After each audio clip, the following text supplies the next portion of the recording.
And we're live. Hey, everybody, welcome to Keys to the Jet podcast live stream. We're here with Chad from Tier 1. I'm Red. I'm Rhino. And I'm Blackbeard. Chad. What's up, bro? Morning, gents. Afternoon. What is it out there? What time is it? 9 something? Yep. Yeah, it's 9:22. We're a bit early, but it looks like there's 2 people watching already, which is great. Ooh.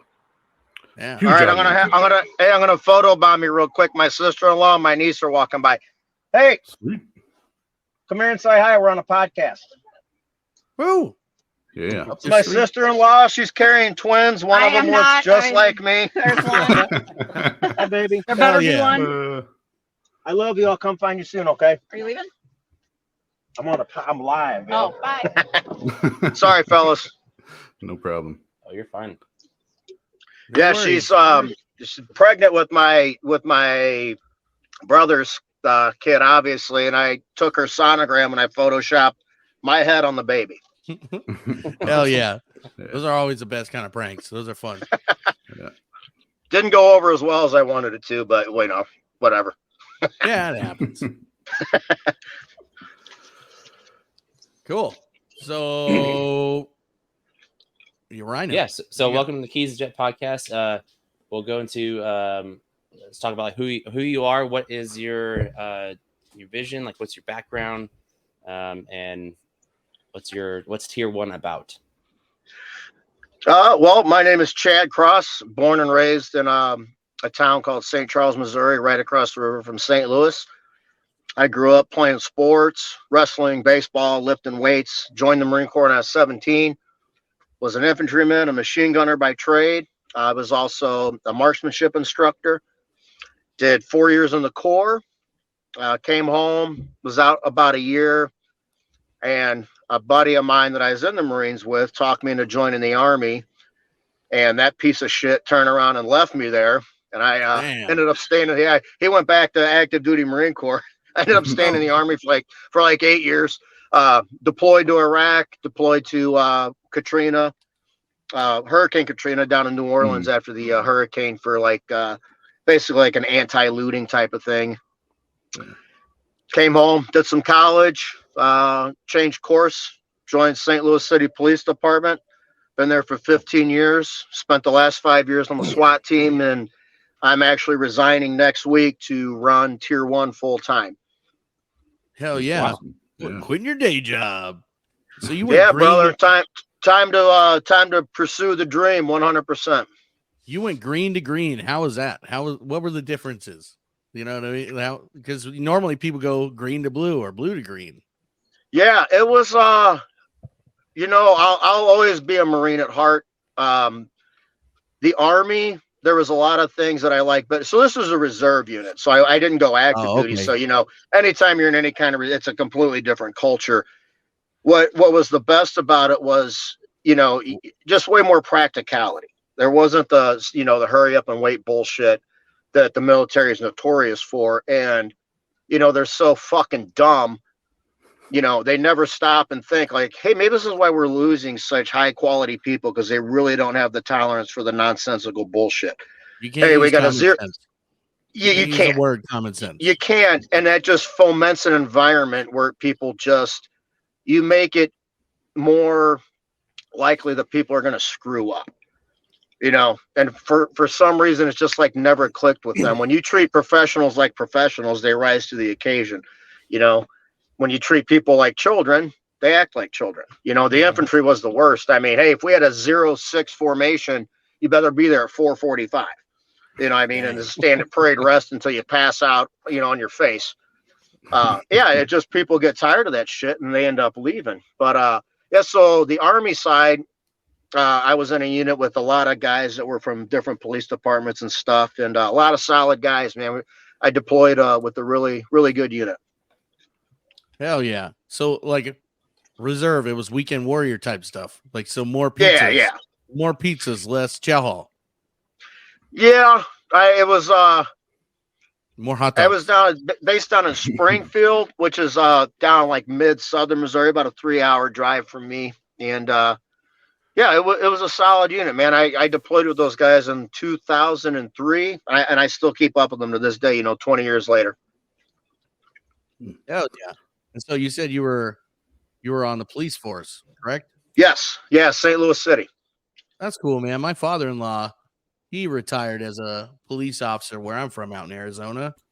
And he was there. I think he was on it for like 25 years or something like that.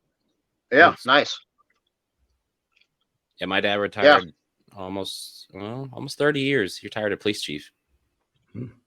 Damn. Yeah, I never made it past patrolman. Never really had any desire. A lot of guys ask, "Are you going to take the sergeant's test?" I guess because of my military background, I was an NCO in the Marine Corps. But in the military, when you're an NCO or a staff NCO or a ranking officer, you actually have the ability to supervise people, and you have a lot more control, and ideally you'll be a solid leader. Well, these police departments promote people that have no business having any kind of leadership or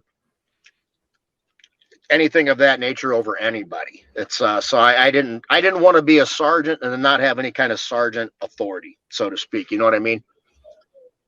It was a big good old boy club there in the police corps. Yeah, you do see a lot of that, and there's something to be said for it. Like any unit you're gonna get into, you're gonna naturally. It's just a human nature thing. You naturally form cliques. You naturally gravitate towards people that you're more like, and this and that. When it comes time to be on a team, you put all that stupid shit on the back burner and you focus on the fucking mission. Nothing else matters. Yeah. And unfortunately, in these police departments, those cliques become more important than accomplishing the mission, and that just fractures a unit. The cool guys and this and that, and I don't drink, I don't party, I don't have side pieces and all this bullshit. So I wasn't the cool guy. Yeah. So yeah, it's an unfortunate aspect, but I've seen it in the military. It's not as bad in the military because you got people that know what the fucking deal is, saying, hey, negative, that shit ain't gonna fly. You're either a part of the team or you're not. Right, regulate that shit. Mm-hmm. Yeah, 100%. Somebody's there to to put a squash on that bullshit if it arises. So what That's year cool, was it man. when you joined the Marine Corps? 1995. In the 1900s. Yeah. Yeah, I was, yeah, 1995. I was in. I could still say as part of the old Corps.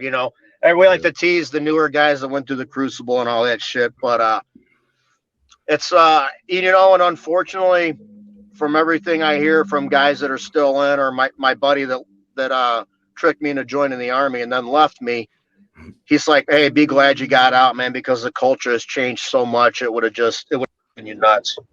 Yeah, that's Yeah, how I heard all the military branches are like that. Yeah, and I get it, man. People change with the times, but there are things that are in place, whether they be traditions or the Marine Corps having that that legendary level of discipline. Everybody says, well, we're brainwashed. I'm like, yeah, I'm brainwashed. I know if this, I tell people that are in charge of me, I'm like, listen, I will always be a Marine fucking infantryman at heart. If you tell me to do something, you better be 1,000,000% sure you want me to do it, because once that switch is flipped, you're like a Terminator. That's it. There's no coming back. You have to have that mentality, and that's why we're such an effective fighting force, because we believe in that we're the most lethal fighting force on the planet. Yeah. People don't understand it, and they use the word brainwashed as a pejorative. I'm like, well, yeah, I do believe in myself, and I believe in my teammates, because we're that fucking good. You should try it sometime. Yeah, that's a big part of it. Like self-confidence fucking goes a long way. Yeah, confidence in yourself, confidence in your leadership. Mm-hmm. And that's another thing these police departments just miss by a mile is, I mean, for the most part, I can't think of my last lieutenant in SWAT before the current one is a retired command sergeant major in the Army. He was super locked on, knew how to run a unit. He let the guys run it, and he just kind of was a supervisor, Mm-hmm. Didn't have his fingers in everything, didn't micromanage. He let professionals be professionals.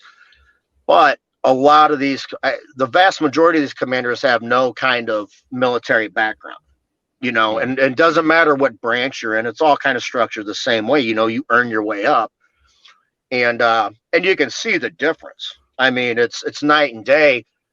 And for the life of me, I believe that any police chief should have to go to some kind of like war college that they put military officers through to understand how effective and vital proper leadership is. You guys come from the same background I do. You all know exactly what I'm talking about. And that's why, I think that's also why a lot of companies and businesses are so, gung-ho on hiring veterans, because they know, hey, this is the time we start. This is and we're there. There's no questions asked. That stuff is so effective. And with our company, our goal is to grow, and it's just a matter of time. We're doing really well, but we're going to hire disabled veterans, first responders, people that come from that background, so people can see what a well-oiled machine looks like. Yeah, that's awesome. Perfect. Yeah. Like going back about like the how things are changing, like the Air Force it's horrible now. Like, I mean, like when I came in, like it was, your first day on the job, you see that staff sergeant or the NCO, and like that's like the crusty guy that knows everything, and you follow his lead. Yeah. But he also like disciplines you, right? Like you learn from your mistakes, and they're hard on you, and you can't do that nowadays. You have to be like super nice, and it's ridiculous. It's all this disgusting ideology that has permeated the military. Military and children should be the last places where there is a hard line that nobody crosses when it comes to the military, when it comes to discipline, morale, effective leadership, mission accomplishment. Nothing should compromise that shit. Yeah. And when I can say that for the Marine Corps, all my time there, I was in about, I think, 4 different units. I only ever saw one officer.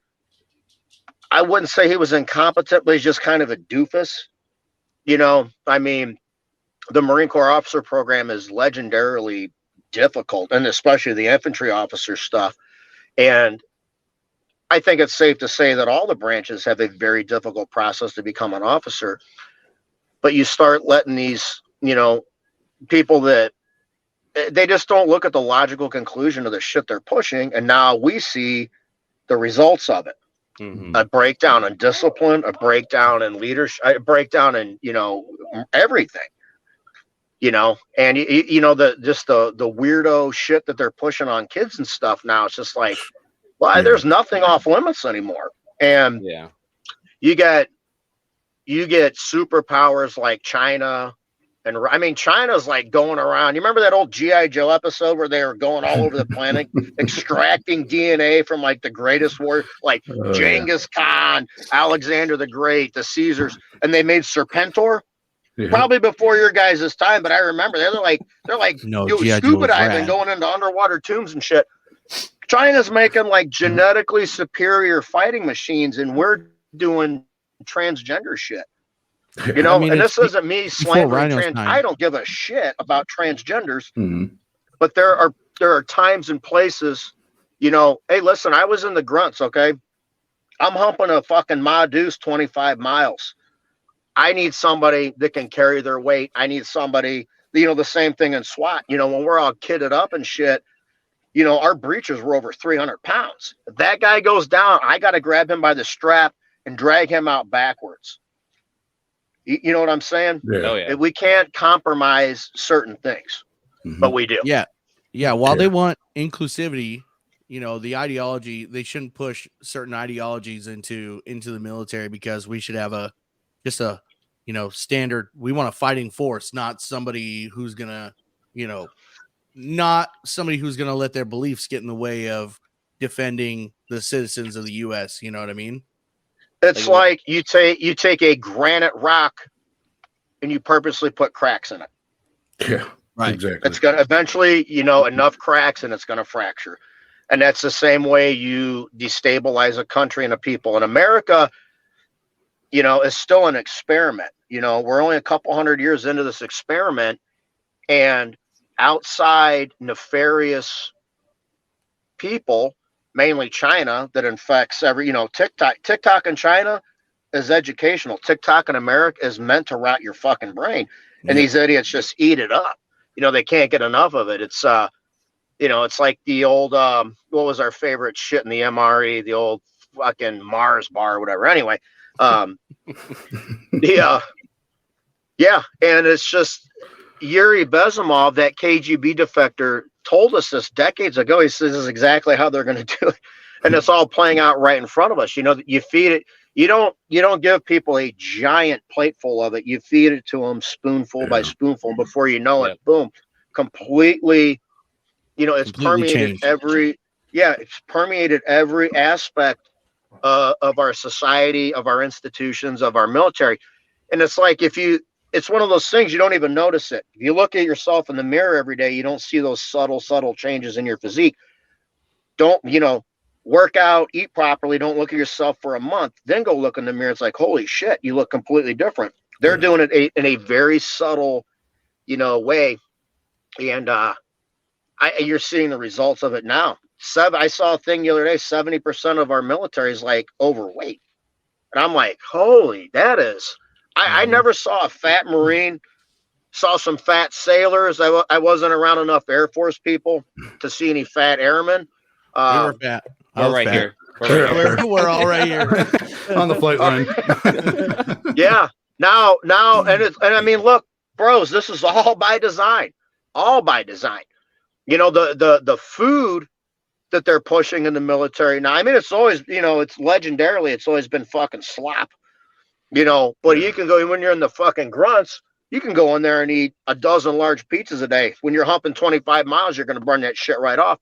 But these police departments too. St. Louis City PD has like zero physical standards. Once you're out of the academy, you can look like fucking King Kong Bundy and nobody's going to say a word to you. But if you have visible tattoos,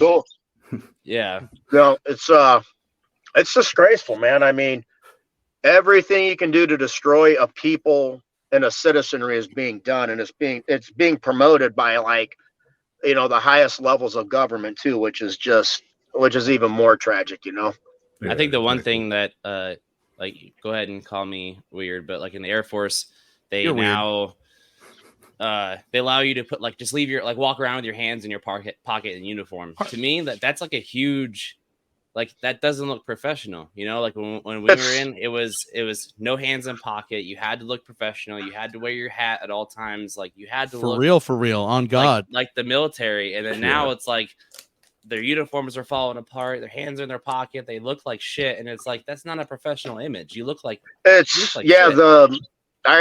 That's funny you mentioned that, because I got a great story about hands in pockets, strictly forbidden in the in the Marine Corps.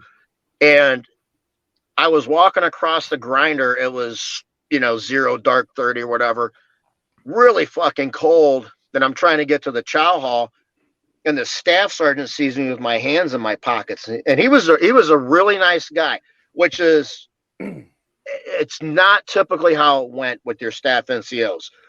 And he's like, "Hey, PFC Cross, come here for a minute." "Yes, Staff Sergeant." He said, "If I ever see your hands in your pockets, I'm gonna fucking rip them off." "Yes, Staff Sergeant." I fucking bugger off, Hell yeah. And now there are times where if it's an issue of practicality, I can understand it. If you're in the field, if it's bitter cold, you don't have the proper gear, I want to keep my gun hand and especially my trigger finger warm enough that they function properly.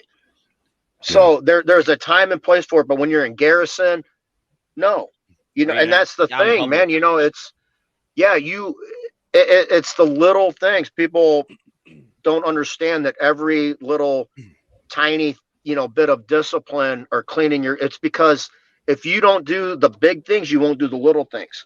I can't trust, I went to, I went to a range about a week and a half ago and trained some policemen on the AR. Okay. And I don't know if any of them had military. military backgrounds or anything, but Yeah. before we started, I was like, let me see everybody's weapon. Bone dry, grimy. I was like, gents, this shit ain't gonna fucking fly. Okay. I know you work in Bowling Green. I know that there's like a 0% chance you're ever gonna get into a gun battle. But trust me, when your gun is this fucking grimy, you're gonna get into a gun battle and it's gonna go down. You know, so it's little shit like that. Supervisors not supervising, and before they left, you know, my buddy is the chief of the department that ran it. We made sure everybody cleaned their shit. Like, I'm like, hey, bro, this is how you break down the bolt. This is how you do this. This is how you do that. You know, these things have to be operational. You know, so, but yeah, you just don't. Especially Yeah, ARs, they'll jam. yeah. They'll jam like a motherfucker. I mean, it sounded like when I was working that bolt, I was like, I'm like, bro, I almost lost my shit, but I was like, okay, reel it in. You're not an NCO anymore. You know, there's better ways to talk to people other than motherfucking them and this and that. Is there though? But yeah, I can't. No, there's not. You know, you can't stress it enough, man. And even when I was on SWAT, you know I could be overbearing, but there's always a reason for it. You know what I mean? Like, we got to police each other. And, you know, if I pick up your rifle and I finger fuck that bolt and my finger comes out black, bro, you're dropping the ball. You know, because we got into a lot of shootings, man. You know, a lot of call outs, exchanged a lot of gunfire and stuff. And, you know, it's like a lost art, man. You know, the idea of disciplining somebody now is just seen as such a negative thing. And it's just like, okay, man, I mean, well, you're going to see the results of that too. Yeah, exactly. It's fucking ridiculous. All the changes that are going on, like everywhere in the fucking U.S. Yeah, I mean, schools, institute. I mean, everything, man. It's just like, well, but here's the thing. You know, change is normal. You know, every society throughout history has, you know, especially America, we're like the youngest nation in the world still. There's going to be growing pains. Yeah. But there are certain things throughout history that have been hallmarks of a civilization in decline, and we're starting to show some of those. And one of the big ones is, and I'm going to preface this by saying, I don't care if you want to switch genders. I don't. You keep your fucking hands off of kids and you stay out of their bathrooms and stop trying to compete against women. You know, if you can't cut it as a dude, oh, well, listen, I've been competing in combat sports for a long time. I've had my ass whipped before. I'm not going to tuck my pecker between my legs, you know, shave my beard and, you know, call myself Alice so I can go compete against fucking girls. So I just got to take it on. Yeah, I got to take it on the chin and get better. I got to put in the work to get better, you know, and the transgender thing has been the beginning of the end of multiple civilizations. And a lot of people don't know that. You know, it's a historical thing. I don't think it's obviously not something new. It's just now with the propagation of social media and all this trash, you get people, and you got to remember human nature, like Marcus Aurelius said, what is its nature? You know, so in order to understand what we're I don't like to say fighting against, but there are things I'm going to fight against, you know. Like I said, keep your hands off of fucking kids and stop fucking with the military. I will push back on that. And I would never suggest violence. You know, you get all these dweebs on Facebook and this and that. They think they're going to, I'm like, look, I am violence, motherfucker. You don't want to go there. I promise. You don't know what you're asking for. Don't know what you're getting yourself into. Oh, that's good you bring up Marcus Aurelius, because all that stoicism stuff I've been looking into and fucking, it's hot shit, man. That is, I think, good. If you don't own a copy of Meditations by Marcus Aurelius, you are doing yourself a great disservice. In my opinion, and the top 3 most brilliant minds in human history. Marcus Aurelius, David Lee Roth, and probably Einstein, or maybe Larry Flint. All of them massive contributors to society. Yeah, that's helped me a lot with all the stoic. Just I've had like traits like that in the past that I didn't really know about it, but when I started looking into it and like knowing all the passages and shit, it's changed me how I think and feel about everything. Is it in an audiobook? Because I don't like to read stuff. It's out there everywhere. For Christ's sake, You lazy millennial fucking worm. Yeah, I'm a lazy fucker. No, I get it. I get it. I'm sure it is. It's That's the Air not. Force It's in not us. that long of a read, No, it's not. but it is fucking. There is more brilliance in that one book than probably anything else I've ever read. This is the key to living your life, and he nailed this shit centuries ago. And you got to remember, especially now, because I fall into it too. I lose my shit way too easily. I do. And now that we're in this age of hyper emotional reactions to everything, it's just I got to remember, working the streets of St. Louis for 15 years. There's been a couple times where I've lost my shit on people, and every time I got to talk myself back out of it, and I feel embarrassed afterwards. I'm like, I shouldn't have let this person that has no bearing on my life or my day get me to the point where I react. I had to be embarrassed for myself, and that philosophy, I made it all that time, and I only ever sustained 2 complaints. One guy, a drunk, said I broke his phone during an arrest, and another kid said that I told him I was gonna smash his head in. And I was like, well, I never fucking said that. And then they played the body cam video, and sure as shit I did. So I couldn't deny it, but I was like, well, I didn't do it, so obviously I didn't mean it. I can say anything, but I didn't do shit. But yeah, it helps, because everybody is so sucked into Facebook and Instagram and all this trash, and you constantly find yourself reacting emotionally. And especially all you guys can relate to this coming from the military. You don't react emotionally. We react objectively and strategically, rationally, without emotion. Yeah, if you watch, Jocko, he's I love Jocko. I think his energy drinks suck, but I still buy them. But he said, there's times where they're all right. Listen, no matter what, if you're a veteran, I'm going to support you. Even if I don't like your shirts, your mission, you're a veteran, we come from the same background, we chew the same dirt. I'm going to do whatever I can to support you. Jocko said, they would be in, firefights or some really hairy situations, and guys would be like, oh my, there's this. We're in an L-shaped ambush where they got the high ground, and Jocko's just like, good. And they're like, what do you mean good? They want the gunships to come in and the Spectres to do strafing runs and shit.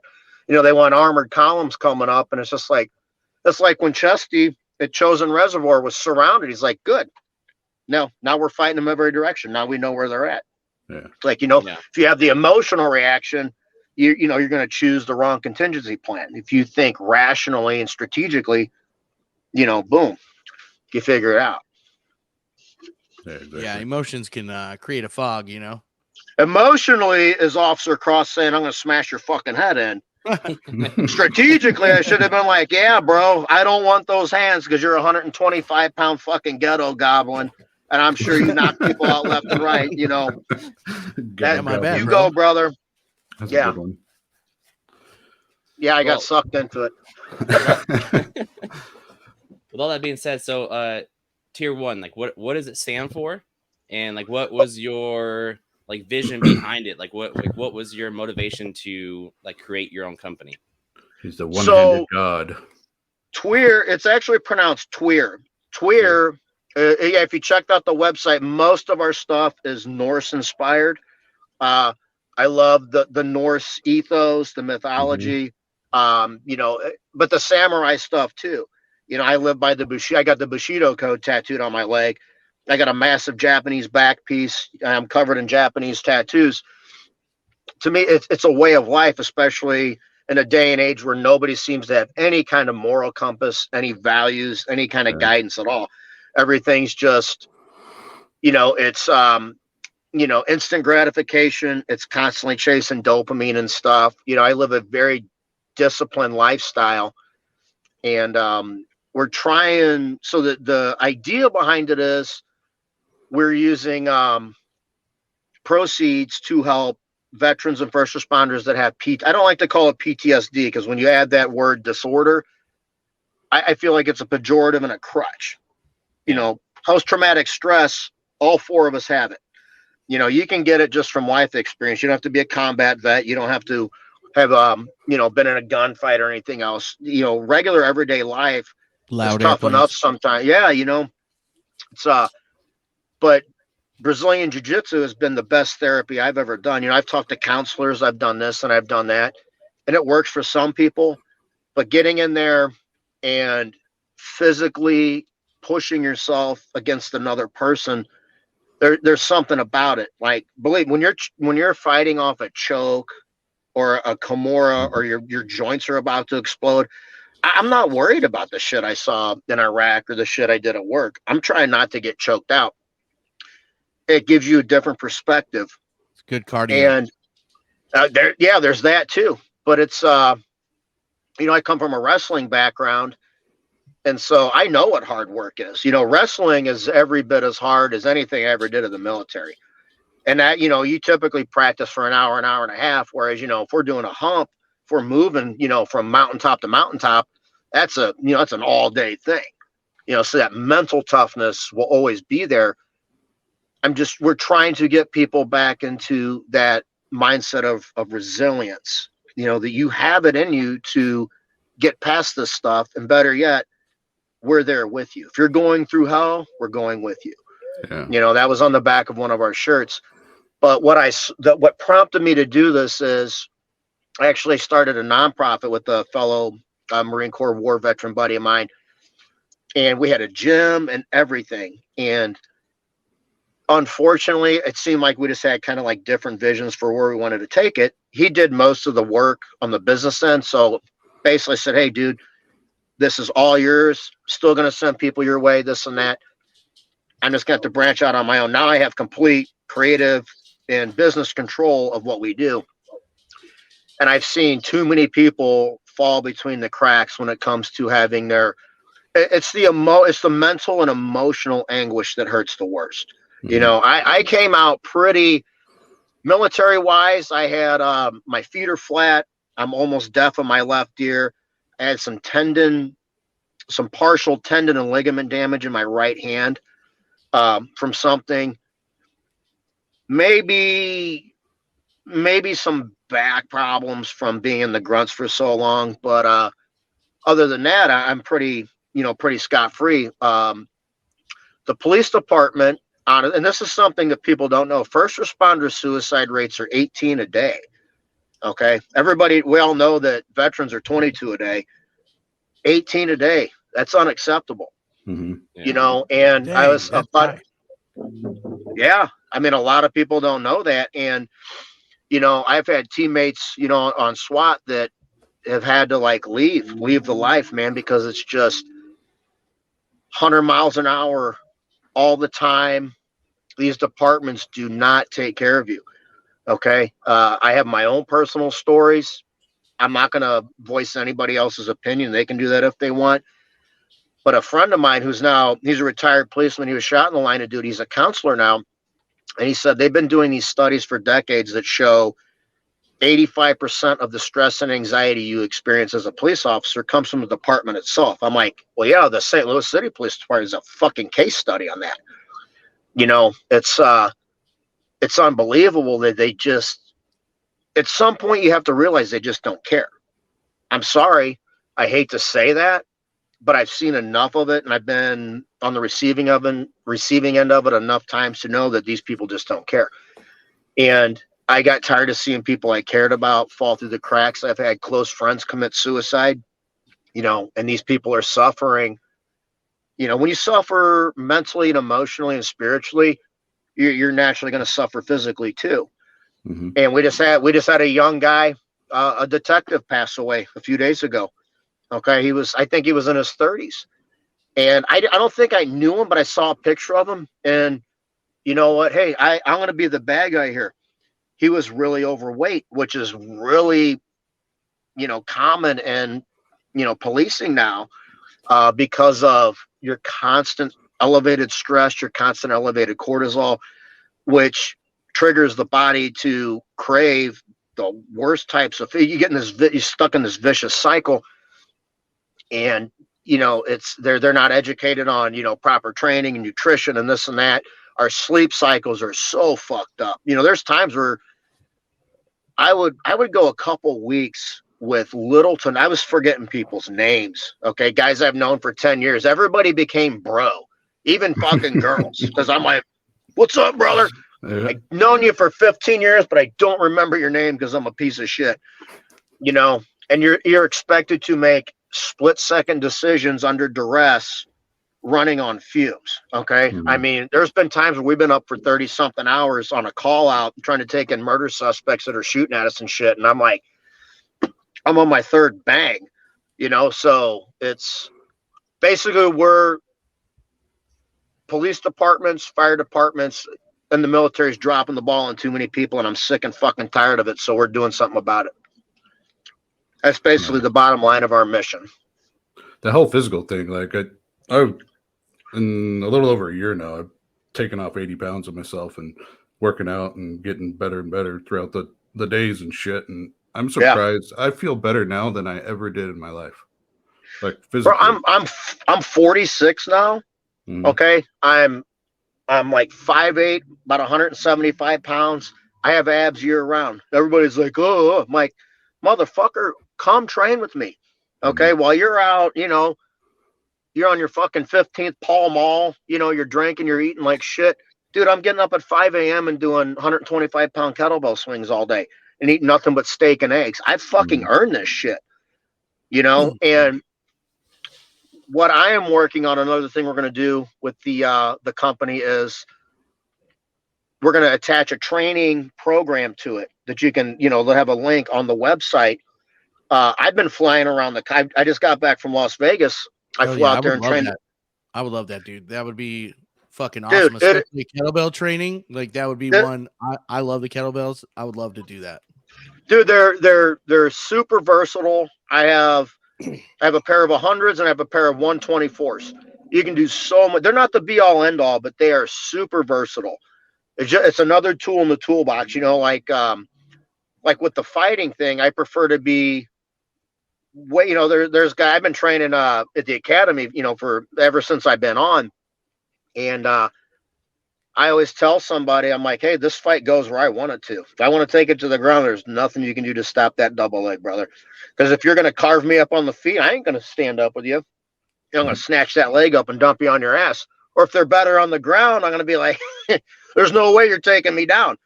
So it's just having more tools in the toolbox. And so the training program, you know, I have studied this shit for thousands of hours. You know, I've been a lifelong athlete. I've always been probably an unhealthy obsession with learning about nutrition, how the body works, how it all works in concert together.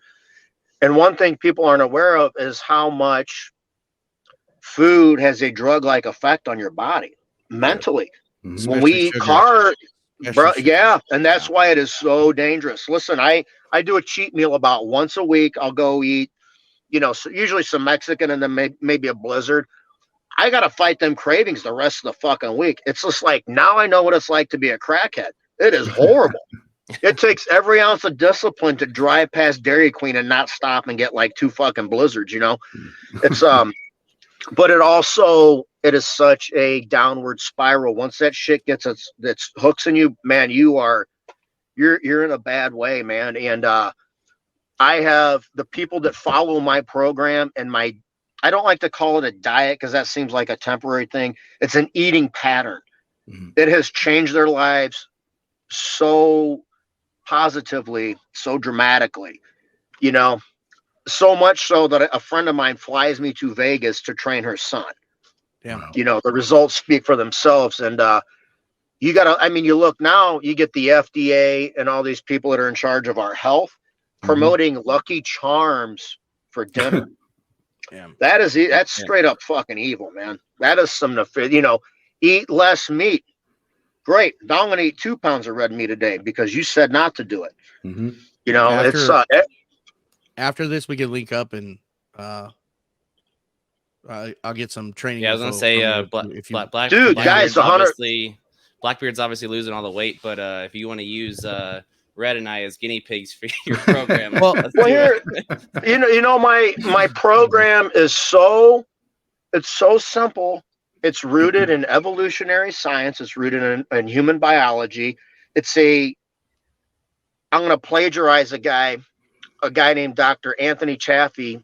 The guy he's a neurosurgeon, so he's a genius, brainiac, okay, literally doing brain surgery and shit. He's also a stud freaking athlete. The dude is huge and jacked. And the way he worded it, it clicked with me. He said a species appropriate diet. I was like, that makes so much sense.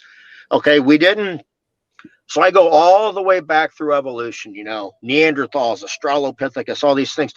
The human brain exploded in size, and we actually grew bigger, taller, and faster with the incorporation of animal meats and animal fats, specifically animal fats, which have been completely demonized for decades now, right? Mm-hmm. You know where that shit came from? The guy that had the most horrible effects ever on the American populace was this fucking asshole named Ansel Keys. He was the main driver behind demonizing fats and promoting sugars and stuff as healthy.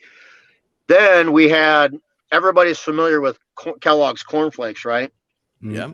Mm-hmm. So Kellogg was our attorney general at one time. Well, he was one of those Seventh-day Adventist weirdos that don't believe in eating meat because, according to them, and there is some truth to this, eating meat will increase your sex drive via the cholesterol you get from red meats, which is the building block of all the hormones in your body. Okay, another thing, cholesterol is every cell membrane in your body is a cholesterol membrane. But avoid cholesterol, right? Go ahead and avoid cholesterol and face an agonizing fucking death. Okay? So Kellogg invented cornflakes for breakfast. And that's where the American obesity rate went skyrocketed. Okay? A species appropriate diet is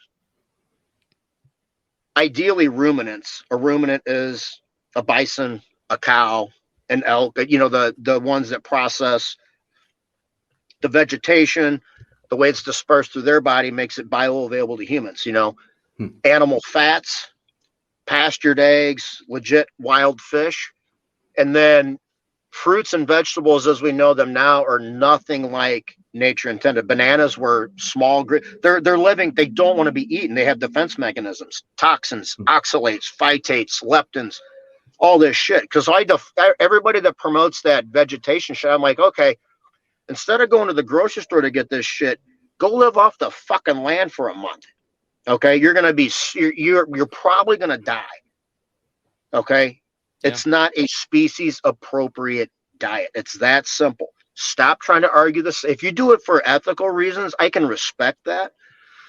But to say that eating vegetation is healthier and better for you than eating, what evolution and biology has dictated for us, you're just, can I say cunt?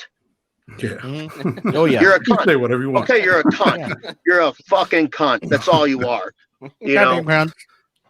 And so this is back in Arnold's day, which is considered the golden era of bodybuilding, right? Mm-hmm. Those guys didn't have access to nearly the amount of drugs and the training knowledge and equipment. But remember, when those guys got into contest shape, man, they were peeled. They looked amazing. Yeah. You know what their diet was? Their contest prep diet was? Steak and eggs. Yeah. No shit. Hell yeah. Which is brilliant. Red meat is a true superfood. There are over 25,000 different nutrients in red meat alone. Okay. And then the egg, I always like to say nature doesn't make a lot of mistakes. Okay. I take that back. When I was doing my post-deployment, shrink thing, the psychiatrist told me I was a mistake in nature. Whatever. Yeah, hey, how you feel? I'm like, I would go back and do it again, but this and that. But the egg is a perfect food. It's got a protein efficiency ratio of 100%. That yolk is loaded with so many nutrients that are so vital to, growth, hormone, and just everything. And so what do? They encourage people to throw the yolk away. I'm just like, it'd be like buying a fucking T-bone and throwing the fucking fillet and the strip away and then eating the fucking bone.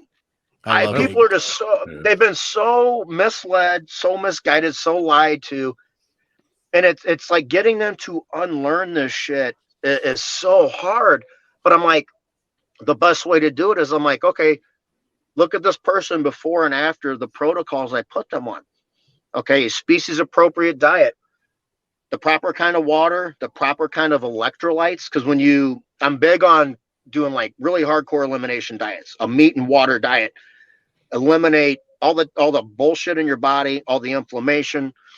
Then we can start to titrate certain nutrients back in as needed. If people want to eat vegetables, I'm like, okay, let's add a little bit here and just, for a month, and let's just see how you feel. My business partner, she has really high sensitivities to certain foods, and she gets inflammation, joint pains, all kinds of stuff.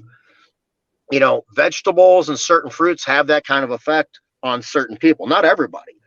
Right. But, you take, again, we've bastardized all these foods to where they're nothing like nature intended. And another thing I kind of propose to people, I'm like, can you find me a single naturally occurring food in nature that has proteins and carbs together? Can you guys think of anything that grows naturally with just proteins and carbs? Right? No, yeah. Now, what we do find naturally, the one place you will find all three macronutrients is mother's milk, mammalian milk, which has a very specific application for a very specific type of person for a very specific amount of time. After we're weaned, it's you could probably, I know some weirdo's probably going to corner some kind of breast milk fucking industry. Cambodian breast milk. I would try it if it's going to make me grow. I'll try it, but it's another one of those things, and I'm just like, it kind of makes sense to me that I'm going to eat things as nature intended them. Now you'll get a lot of people that can eat any old way, not have any problems, not have any weight gain, not have any inflammation or systemic issues. Lucky. I always say, yeah, I'm like, hey, look, they lucked out. So what I do with people is I assume you have every fucking ailment in the book. You have fucking gout, you have goiter, you have lupus, you have this, you have that. We're going to put you on an extreme elimination diet and then titrate things back in to find what is optimal for you. Not what's optimal for this guy. Two of my teammates, these guys eat shit that would give a fucking bull elephant diabetes, okay? And they're both could step on a contest stage in a week. And I'm like, why on earth would I listen to those guys? They have no idea what they're doing. You know what I mean? So I start with kind of like the most extreme example possible and then go from there.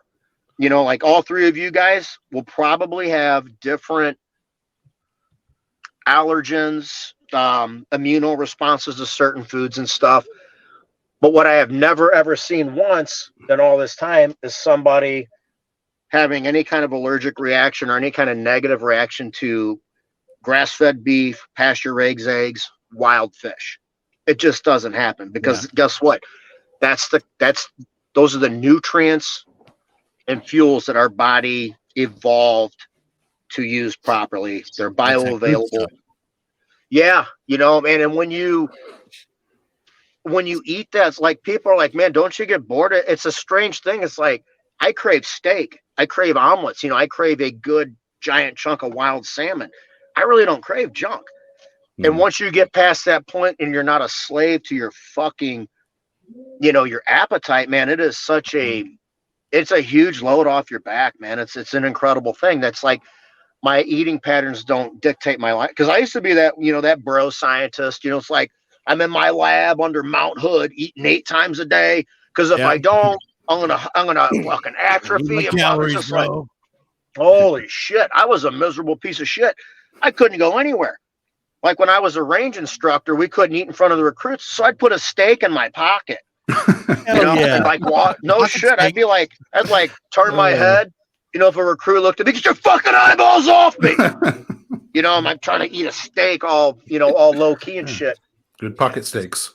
Well, the other hard part too with like how everything is now is everything is getting more expensive. So like for instance, California out here, was going to Albertsons the other day, and it was like just grass-fed beef, and it was 1 pound in a package, you know, and it was like $36.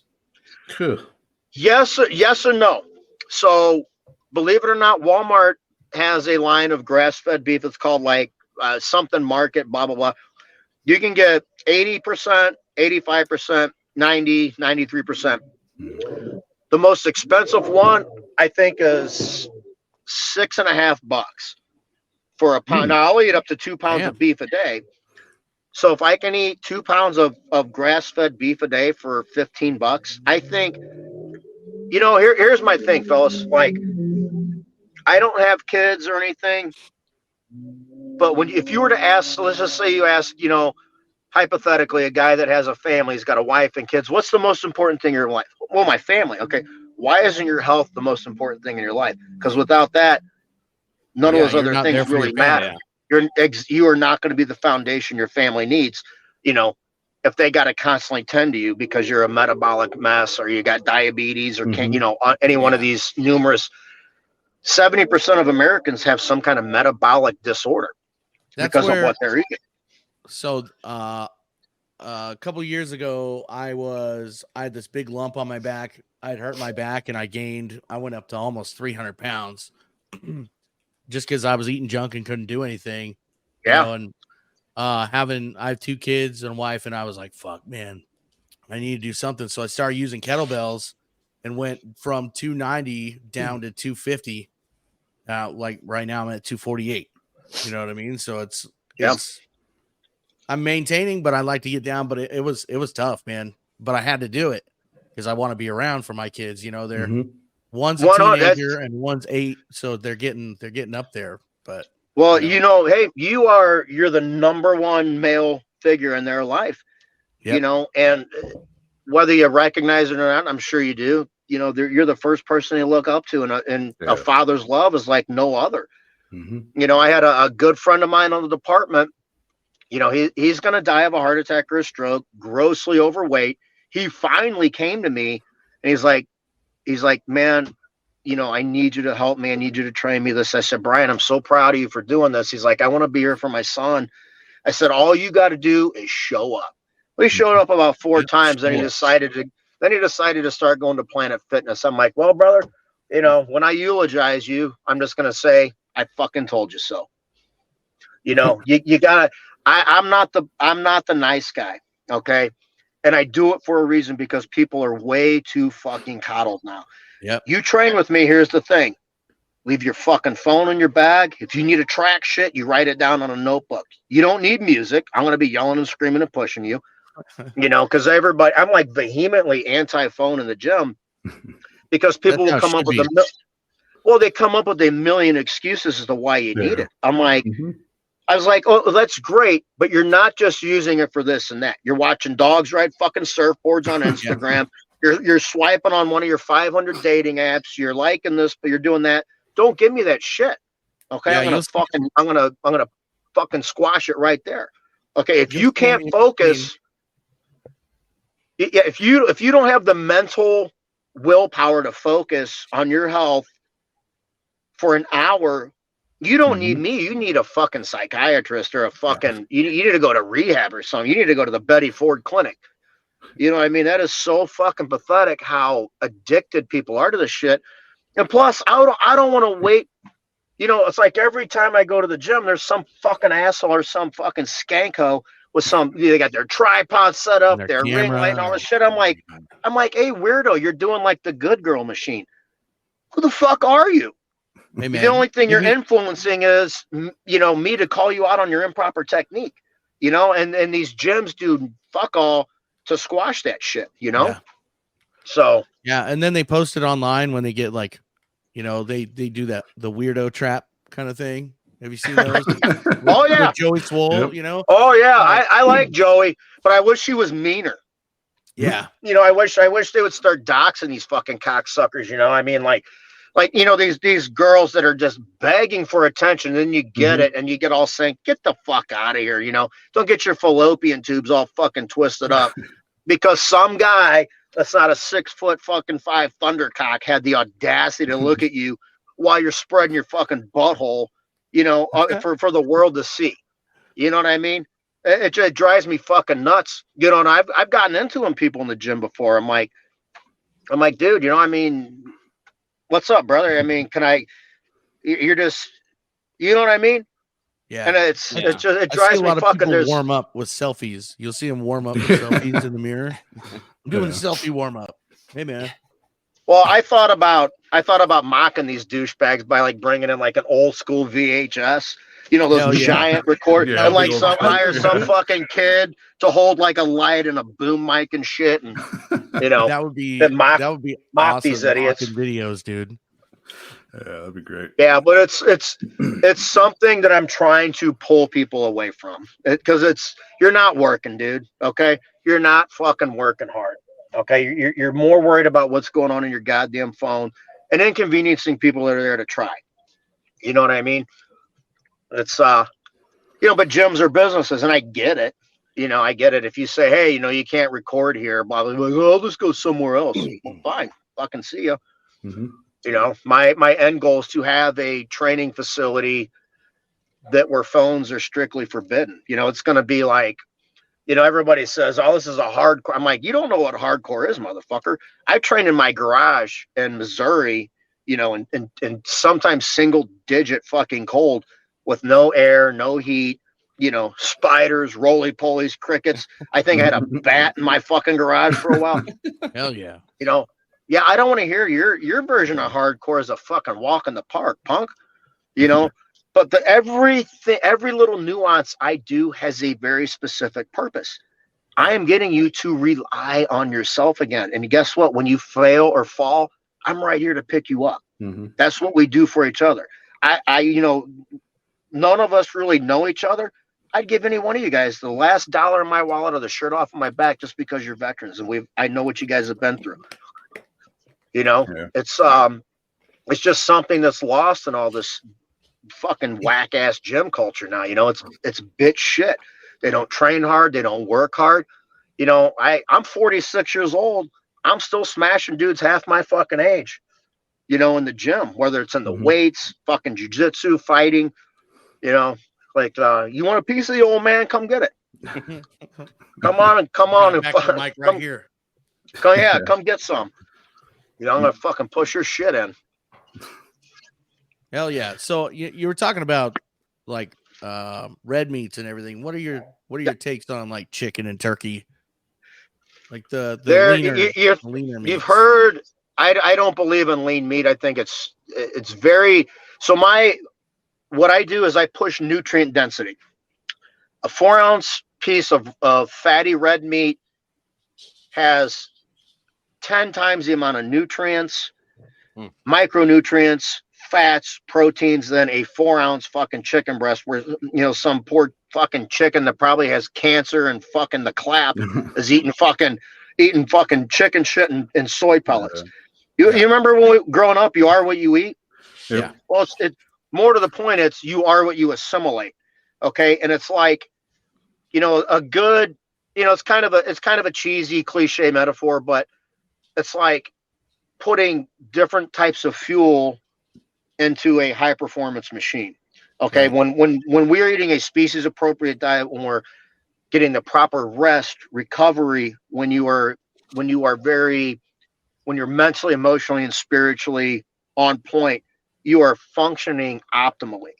Why would I compromise any of that? You know what I mean? So you're lean chicken. If you're going to eat chicken, eat the dark meat with the skin on it. If you're going to eat turkey, eat that fucking leg, but that's why I push red meat so much, is because the nutrient density, L-carnitine, creatine, zinc, conjugated linoleic, all these things are heavily, and then you got, I'm not shitting you, 25,000 types of and they're identifying more and more. And more than anything, it's just the natural order of that corny circle of life shit. But it's a legit thing, so ideally, if everything was perfect, we would be getting, you know, and I'm not a supplement guy either, because listen, I went through that supplement shit for 25 years. I bet you I've spent every bit of $75,000 on supplements. And guess what? I'm only 175 fucking pounds. Right. Okay. A supplement, the word alone suggests that you're supplementing something that's missing in your diet. I spend so much money on pre-workout, dude. Fucking Yeah, you know, I don't know. I don't do pre-workout because a lot of what I do is very highly glycolytic, very high intensity. So, you know, Right. not very long. I mean, like prowler presses or prowler pushes, like prowler the drags. low caffeine. I use the low caffeine if I do if I'm gonna do cardio, I'll do the lower caffeine stuff. But if I'm gonna go lift, I'll use the higher caffeine, like I think I use like Rise supplements. Yeah, I like their carb. energy drinks actually, but my thing with pre-workouts is I would say this: if somebody, hey, what would you recommend? I'd be like, sleep more. If you need a pre-workout, you're not well rested. And sleep is the most important and overlooked aspect. Everybody wants, oh, dude, you heard this new pre-workout, fucking baby head smasher, blah blah, 1,000. Yeah. I'm like, yeah, it's a piece of shit. I'm like, you know what's impressive? You sleep in 8 hours a fucking night, getting deep REM restorative sleep, but it's not glamorous, you know. It's not one of those things that people are like, oh, I'm like, I have horrible sleep issues, so I don't look for pre-workouts. I'm like, please make something that will knock out a fucking elephant so I can sleep properly. The ZMA stuff. Have you ever tried that? The ZMA? I have tried everything under the sun. I'm not shitting you. It's when I was in Vegas, I went to this store and got one, and I was super excited to try it. So I fucking take it, and I'm just lying there. You know, I'm like, another one. Fuck, another $40 down the fucking drain. But what happens is this over-reliance on stimulants just it gets you into the big negative feedback loop, okay? Raises our cortisol, raises your anxiety levels. It fucks with your, you know, the kind of sleep you need. So when you wake up the next day and you're groggy, and what I do, boom, I medicate with more, and you just, you know, and caffeine withdrawals and caffeine addiction is a real thing.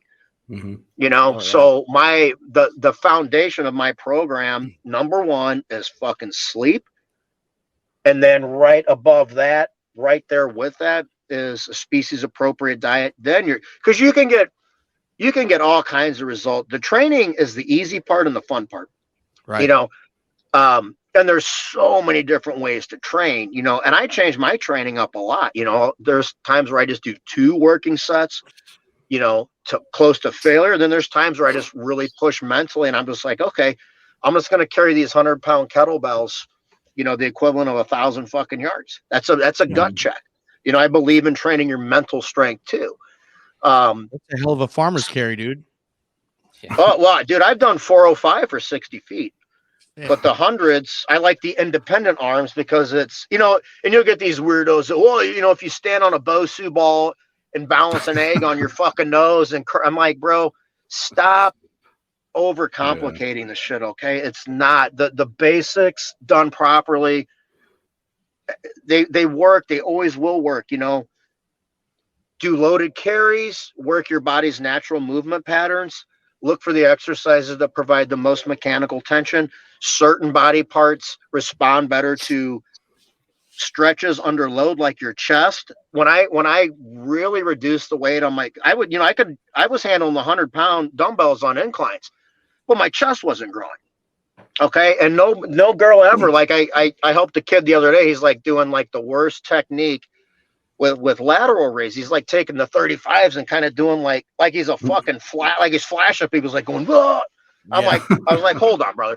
I said, let me see them. I go and grab the 10s, and I said, I'm going to make you, I said respectfully, I'm going to make you look like a bitch with these things, but you're going to do them right, and your delts are going to grow. And I had him do them the right. I said, listen, no girl has ever dropped their panties because a guy could do 30 fucking pound lateral raises. Nobody fucking cares.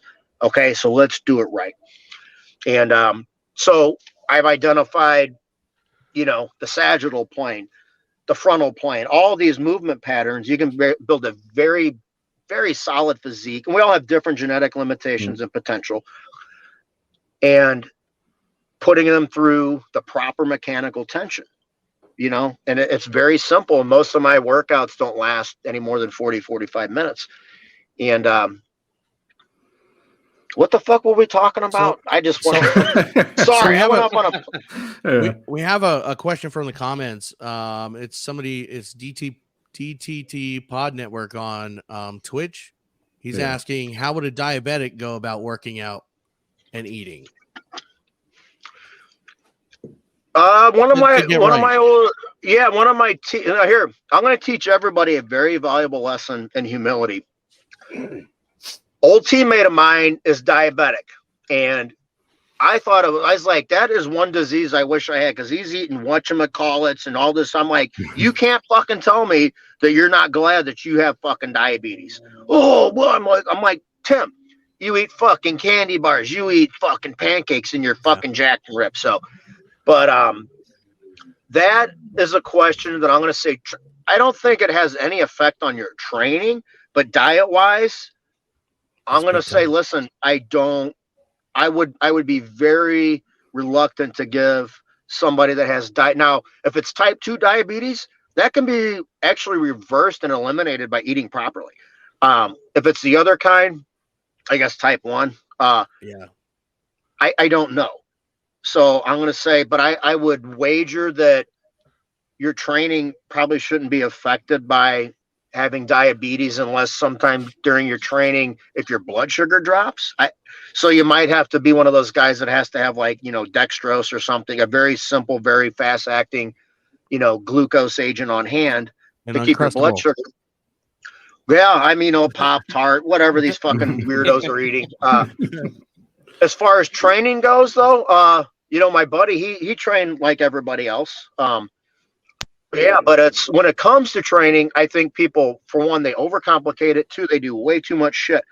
Yeah. Focus on a couple of exercises very intensely. Not everything has to be worked through a full range of motion. Some muscles respond better to shortened ranges of motion. But the beauty is, it's like, okay, there's times where I'll do like a really heavy loaded stretch, on a pull down or a pull up.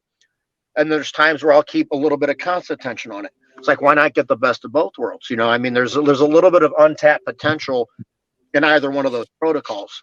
But when for the chest, when I reduced the weight and started arching the chest and coming down with my chest, boom, it's really started to grow. So my biggest thing is, it's just like, let's not let our egos, dictate. Are we training for strength? Are we training for physique? What are we training for? You know what I mean? Right.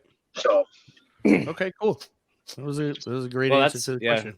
Yeah, a long. Yeah, I'm just looking. If I don't know if I'm not 1,000% sure in the response, I will let you know, because I would never want to give somebody advice that might harm them in some way. I don't believe in that. And I think a lot of people should take a cue from that. If I don't know the fucking answer, I'll tell you I don't know. But I'm glad you brought it up, because now it's something I know I need to study. You're gonna go find it. Yeah. So we'll check back with you in a week. We'll check back with you. Yeah. Yeah. Well, give me a week. So talking about, like, obviously you're a veteran owned company and stuff like that. To other people out there that might be listening or will listen to this about other veteran companies, like, what other companies have you?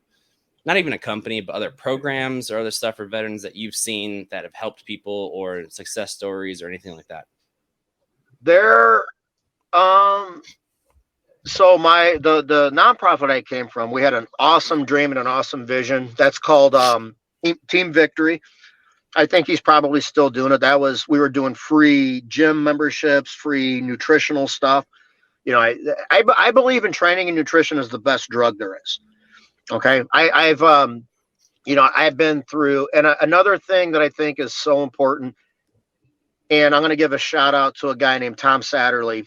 Tom is a retired Delta Force Command Sergeant Major. Okay. The ultimate badass. Okay. There's a character in Black Hawk Down based on him. And I've met him a couple times. I wouldn't say we're friends. I guess maybe an acquaintance. I've worked for he used to be a part of a company called Asymmetric Solutions, which is like all, tier 1, tier 2 retired guys that put on some really high speed training. And we used to be able to train with them. Well, Tom, I was out in California few years ago, and I always like to read books on flights because I'm too stupid to figure out how to connect into the Wi-Fi or whatever. And the last time I brought a dirty magazine on, the fucking flight attendant took it from me. So I get so I'm at Barnes and Noble, and I see a book that Tom had written. I was like, holy shit. I said, I know this guy, and it's called All Secure. So it was about, his childhood, and it reflects like, he was just on the Matt Ryan podcast, not too Sean long Ryan. ago. Sean Ryan. Yeah. Dude, his stories are so cool. Oh yeah. And if you know his story and his wife, man, it's so all of us have read all these military books, and it's like they're so cliche, they're so full of shit. And I'm just like, I know how this is gonna end. I know you didn't say that. I know you didn't do this. And so I'm reading Tom's, and the most poignant point I took from Tom's is he showed some real vulnerability about his alcoholism, about being addicted to painkillers, failed relationships, failed marriages, very difficult connecting with his son and stuff. And I'm like, this is a guy, this is the ultimate badass showing that is true courage and strength, and that can't be overstated. Anybody can act fucking tough, and so I realized when we started our thing, it's like, look, I'm gonna have to be really open about my struggles too. I don't drink, I don't do drugs. I have other vices which will go unnamed here.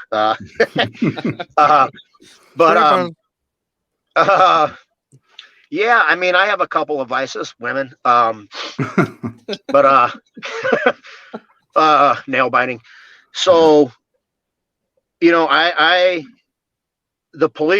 police work had a more profound effect on me than the military or the war ever did. Okay, the shit you see as a policeman or as an EMS or a paramedic, their side of the aisle, man, car accidents, dead children. I mean, I've seen it all, man. And I hate to be that guy that sounds, just kind of trotting out all these. Listen, I've seen dead kids. I've seen dead elderly, shit that's just heartbreaking that you will never, ever, ever forget. When I was 7, my younger brother died of cancer, and I'll never forget that. I mean, it's like, I can remember like it was yesterday, how devastating that was to my family, to my parents. And to have been on, so many shootings and murders and homicides I can't even keep track of anymore. You carry that stuff with you, man. And then all the violent shit that I've done. And it's a fucking monster, because when that shit gets its claws in, you don't want to do anything else. Like Hemingway said, there's no hunting like the hunting of man. I don't want to go sit in a deer stand with electric shocks waiting for some buck to come up to a salt block. I want to go hunt violent motherfuckers, and I want to kill them, or I want to take them into custody, and you fucking crave that shit, man.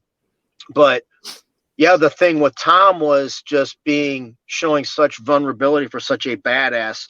I was like, I have to do that too, so people will feel okay being like, hey, I know what you're going through. I'm like, yeah, I slept with my Glock next to my bed for years, right by my fucking head. And guess what? It wasn't for fucking bad, guys.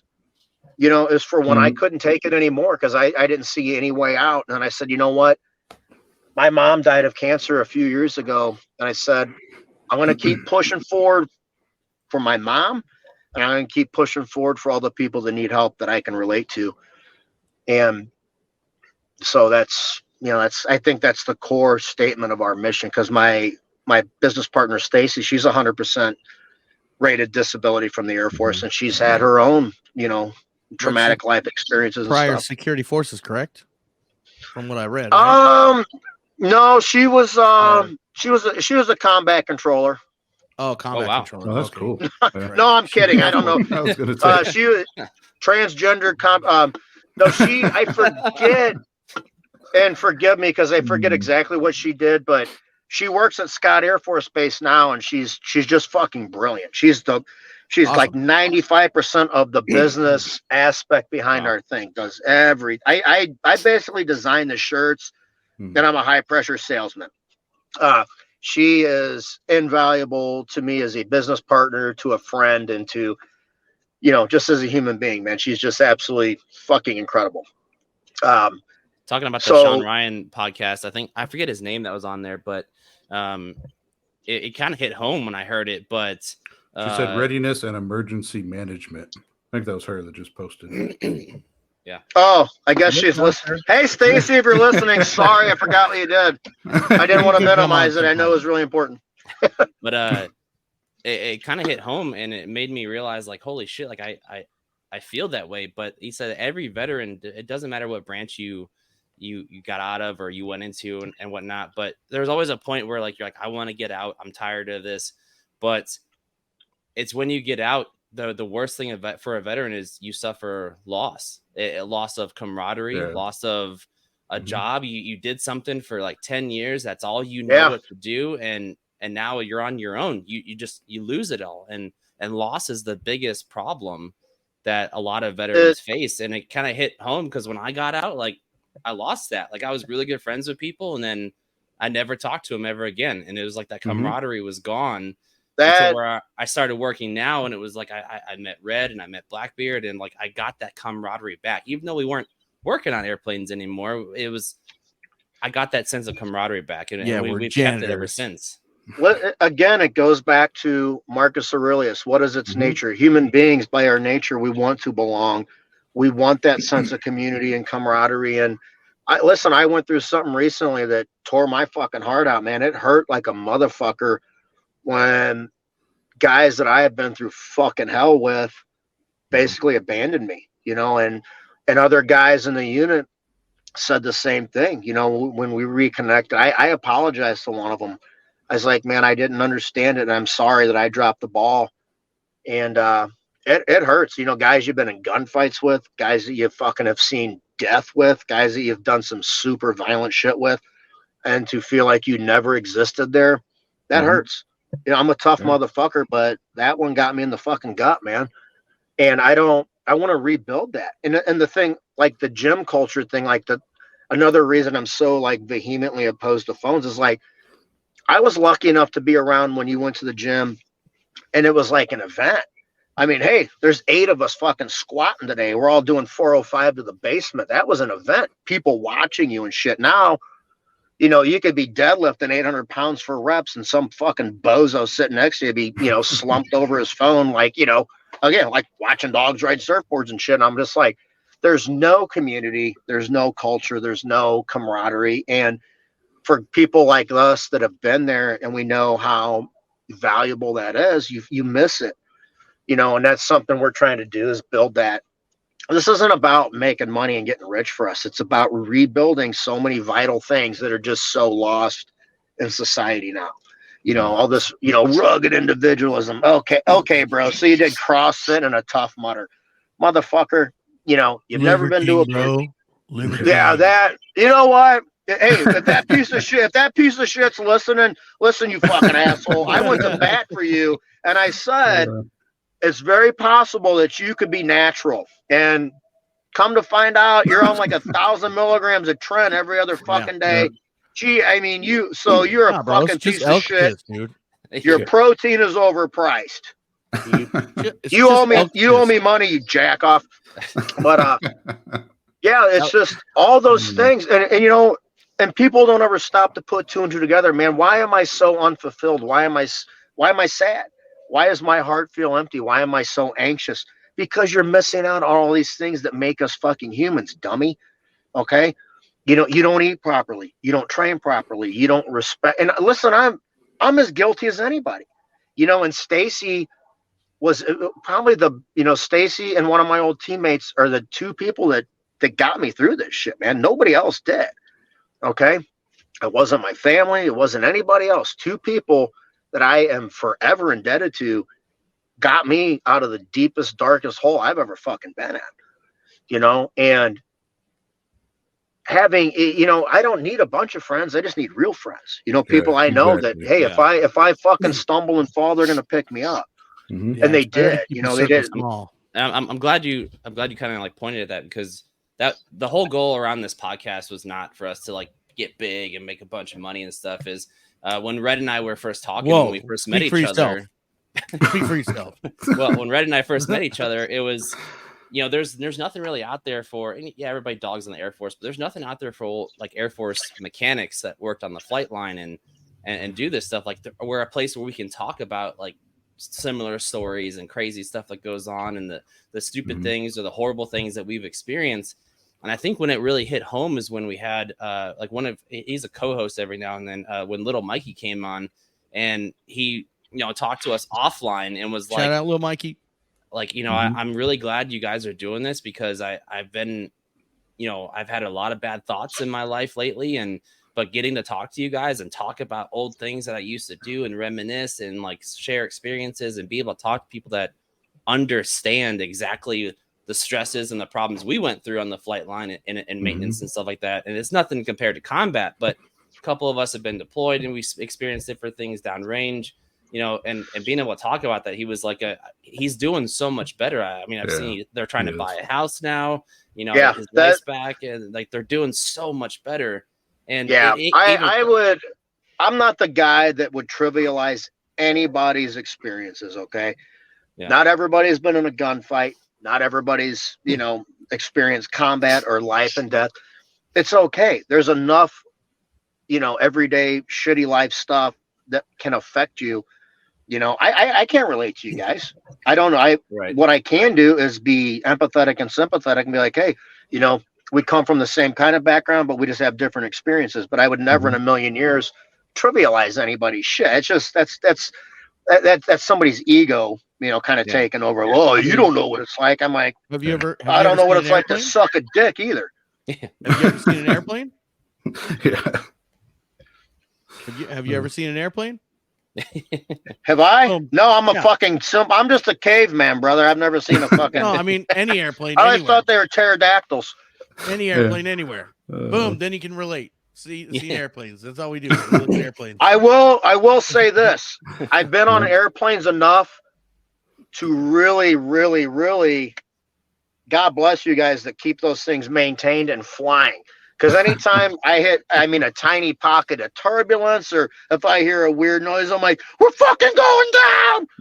You know, I hate flying. It's so fucking uncomfortable. They seem to get smaller. The chairs don't even recline anymore. The only thing that can make flying worse is if there was a bunch of fucking spiders on the airplane or something like that. That's the only thing that can make it worse.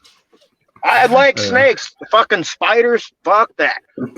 You ever seen that shiny duct tape that people freak out about? Yeah. They're like, oh my God, that guy's putting the shiny duct tape on there. Can't believe that. Looking good. Go ahead and just duct tape that fuselage back on. Yeah. Just send it. Yeah, it's I may or may not still have a roll somewhere.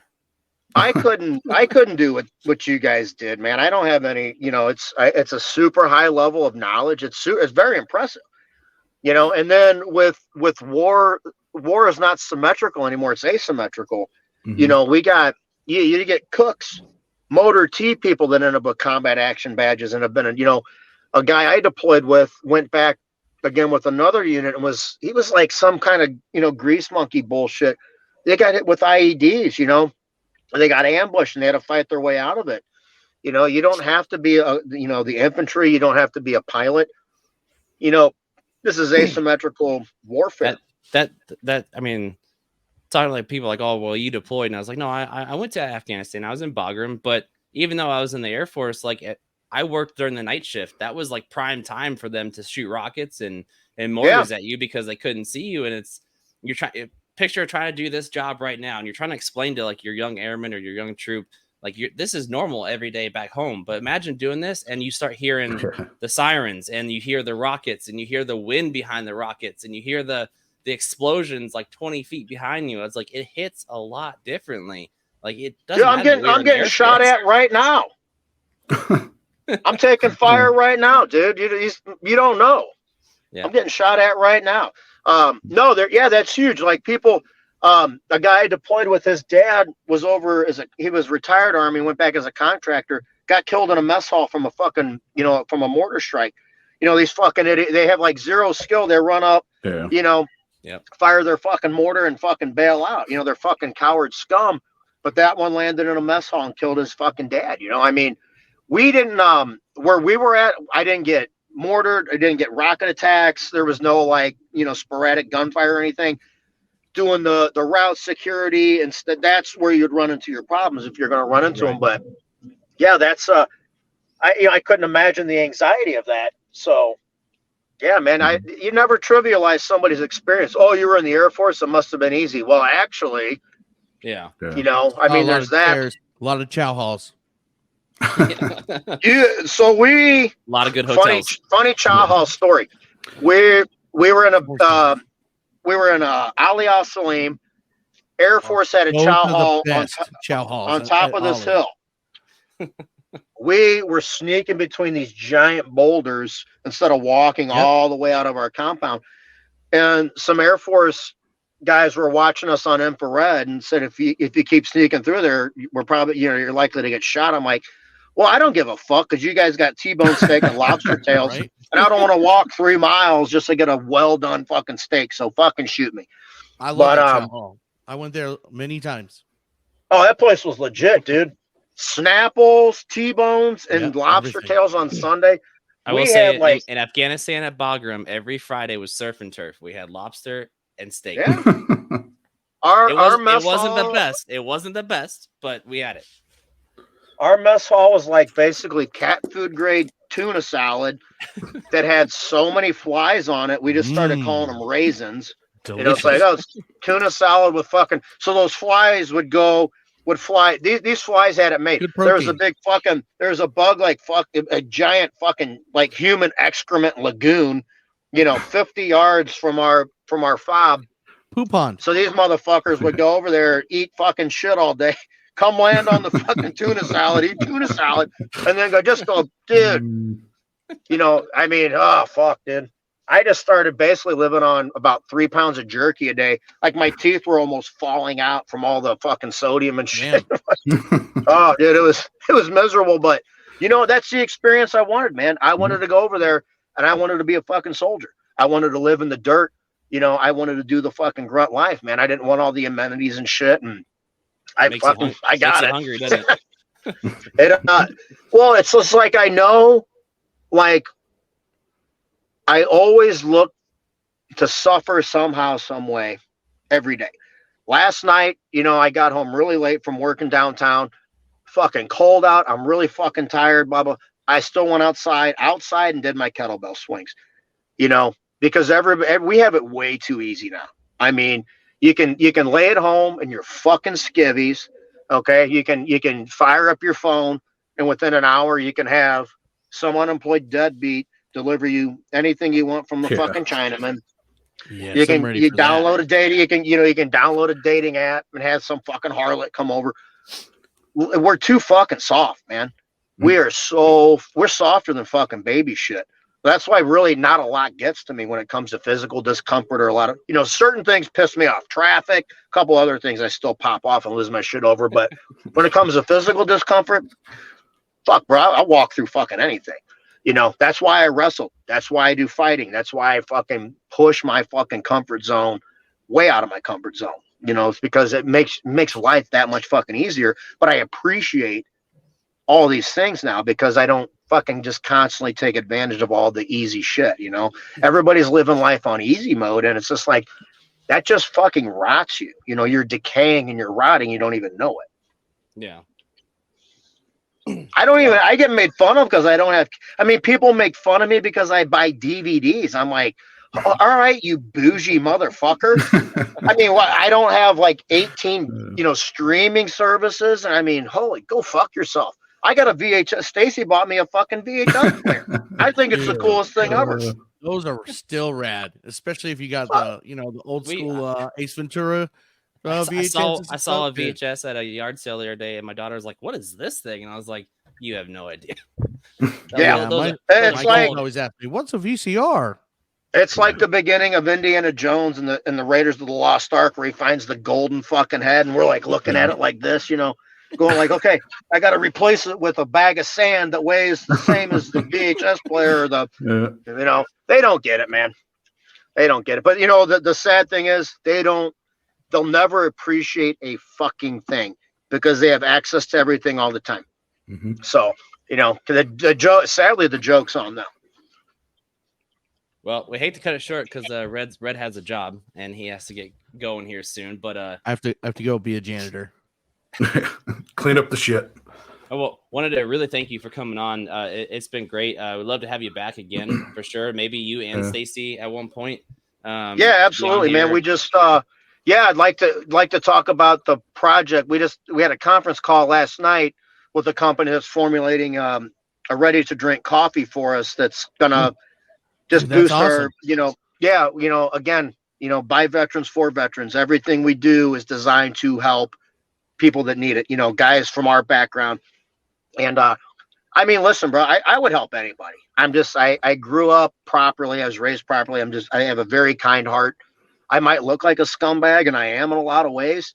But man, at the end of the day, I believe in being a very fucking good human being and setting an example for, the people behind us.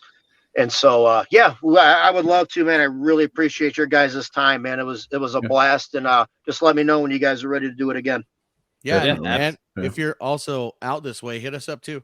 So, I mean, we're in Southern California. If you ever come out this way, let us know. The great. Listen, Let us know. there's a burrito shop in Del Mar called Cotillas that is so good that I thought about flying out there just to go there. You can't get a proper burrito for the life of me. I don't understand why these idiots can't figure it out. But I'm like, bros, you guys have no idea. The one thing California has going for it are the fucking burritos. Yes. Well, even if you're in Vegas, it's only like a 2 or 3 hour drive for 3 hour drive. So let us know. I mean, we'd love to tag up and meet you in person, but we'll talk for more, for sure, more offline and stuff like that. But maybe help us get on our feet with some, merch and like how you guys went about it. We would love to learn for sure. But it's been great. And anybody commenting that wants to know, look up his website's right there. We'll post it all over our Facebook page. I'm sure I'll buy some shirts and some hoodies here soon too. And awesome, thanks, guys. Might see we really everything. All that money goes right back into building the business, building the brand, and getting the word out there. I have a really cool line of jiu-jitsu shirts that have been really well received, and we're, like I said, we're using those funds to get people into the BJJ classes and stuff like that. Are they rash guards, or are they just? Those are. I've had a lot of people ask about rash guards. That's something we're expanding. Right now it's t-shirts, hoodies, beanies, stickers. We're gonna have. We're gonna do the rash guards. We're gonna have tank tops. We're gonna have penis pumps. Awesome. We're gonna have. Yeah, kidding. I'm totally kidding about the rash guards. We're gonna be like Kiss. Whatever the fuck it is, we're gonna have our label on it. Kiss. We're gonna have tier 1 coffins, tier 1 fucking coffee. Everything. Tier 1 anal beads. Tier 1 condoms. Anal beads. Roll it out and it's got your logo right on it. We've all been sodomized by the military so many times. We might as well come up with like tier 1 butt plugs. You probably sell out. It's a butt plug / kettlebell, man. 2 birds, 1 stone. Cody will take 3 of those. Cody's probably gonna buy it. He's gonna buy you out, dude. Yeah. We'll need a test market, so let me know. That's great. Well, thanks again, everybody. It's been great. Thanks for coming on the show, Chad. It's always a pleasure, and we'll definitely have you, Stacy, on the future for sure. More. All right, brothers. Thank you guys so much, and thank you for your service to this fucking country, man. Yeah. Thank you guys. Hell yeah. Chuck's all right, guys. Wait, who's pulling Chuck? Talk to you soon. Later, man. See ya. Who's pulling Chucks today? Who's pulling Chucks? You. Right me? There. You want me to pull Chucks? Usually Fab is here to pull Chucks. I don't know where that Warthog is. He said he was going to jump on. Maybe he's watching us, being like, I'm jealous. No, he's not that cool. No. Yeah, you missed out. You can you could save the Warthog right now if you've seen him. Save him. Still missing. Save him. Still missing. You guys. All right. Hey, love you guys. Thanks for joining us on our show, commenting, loving us. Cody. Well, Cody, I love you, even though you dislike me. Justin, Martin, Stacy. Let's see. Stacy. Double Trouble Podcast Network. Pod Network. Yeah, that's badass. Thank you. You can follow us anywhere, everywhere. Podcast or broadcast. Jonathan David Jones, Fat Nut. Oh, Jonathan David Jones. that dude was a good dude. Yeah, he back was on then there. in the 31st. Love you, bro. I miss your face. Who? Where? Let me see. Jonathan David Jones. Justin Hendrick. Do we know that guy? Yeah, it's from Alaska. Justin Hendrick. He commented as well. Yeah, Woo! brother. All right, guys, we're out of here. All right. All right, thanks Okay. everyone. Bye. Go to our Patreon. $5. $5. You get stuff. $5. Okay, bye. And you Bye. get free stuff sent to you. Bye. Free stuff sent to you. $5. Bye. Bye. Bye.